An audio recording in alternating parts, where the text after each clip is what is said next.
up? Y'all know what it is, man. Street Knowledge Podcast, your boy Big Bootsie, doing the things I like to do. What y'all got going on out there in the world, man? If you're new to the channel, make sure you hit that subscribe button. And please hit that like button for me. Hit that like button, man. That's the only way we let them know we'll be rocking and rolling, man. I just wanted to come up here real quick. People been calling me and asking me my opinion on the Ralo situation as far as what he did when he caught his case. And they're saying, well, he's saying himself, he paid somebody to take the weight and hold it down for him. And basically the police, they asked him, don't quote me on it, but he said that the police asked him the name and the dude's name or whatever that took the weight for him. The dude already told that everything is his.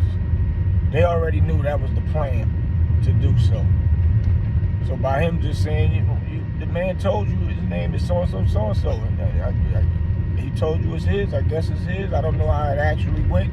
But at the end of the day, if that was the plan, that's what it is, then that's not ratting.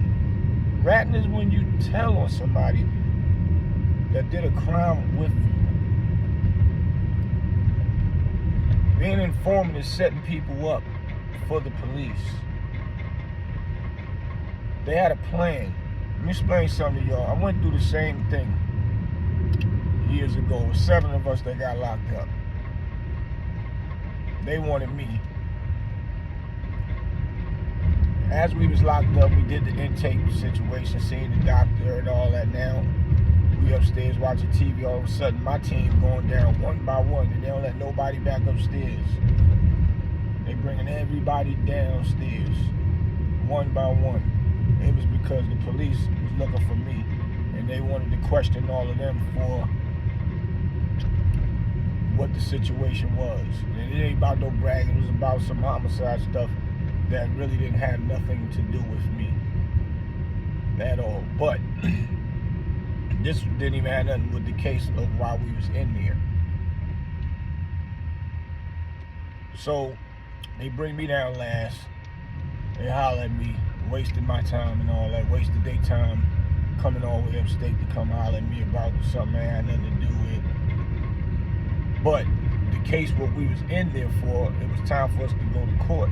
So we already negotiated who's gonna take what.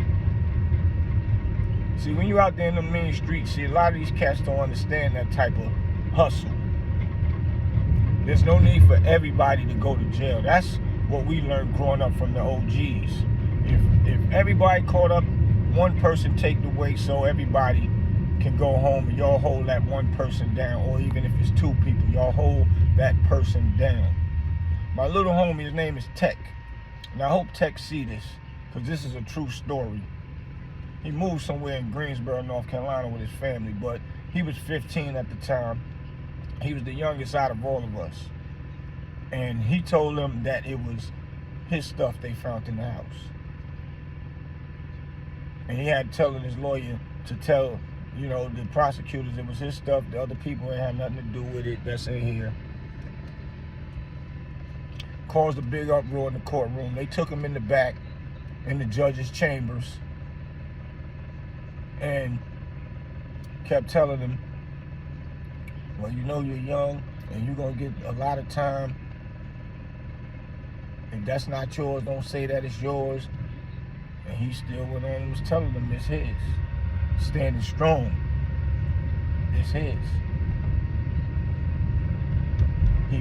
When they finished with him, because they couldn't break him in the back in front of the judge and all that, even his own lawyer trying to break him, those public pretenders. And he's coming out walking towards me. And he's crying, got tears in his eyes. And he was saying, he sat next to me and was like, but he looking forward talking to me sideways, but y'all know what I'm saying. And he said, yeah, they about to let y'all go while tears is in his eyes.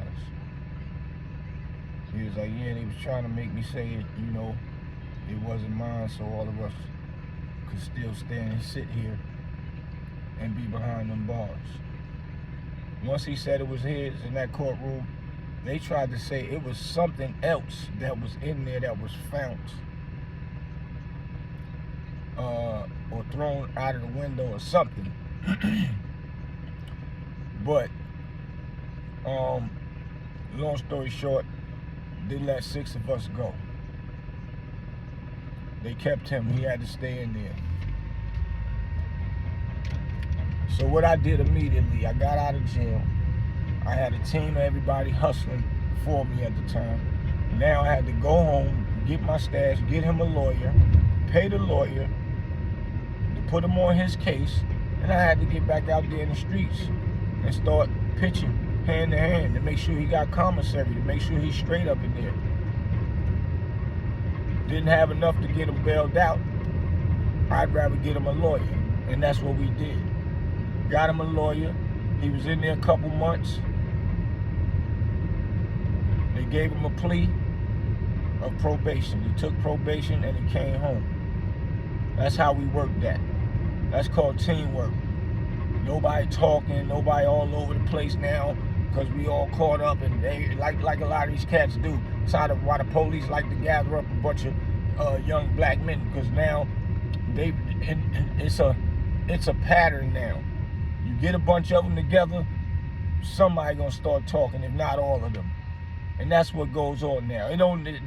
The way we used to move back in the days, that never happened. It's not happening now the way it used to happen back in the days. So what I'm saying is, if y'all not built for the streets, leave them streets alone. Leave the streets alone, man. Don't wait for y'all to get caught up and then everybody all looking all around. Nah, see, Ralo was ahead of the game. And they finessed the police. That's it. What's wrong with finessing the police? Why everybody want to use that word snitch, and a lot of y'all using that word snitch, and y'all ain't never even been in the streets. Y'all just be looking on these computers and chiming in and talking and calling out words that y'all really don't have nothing to even do with or surround yourself with, and or y'all just making up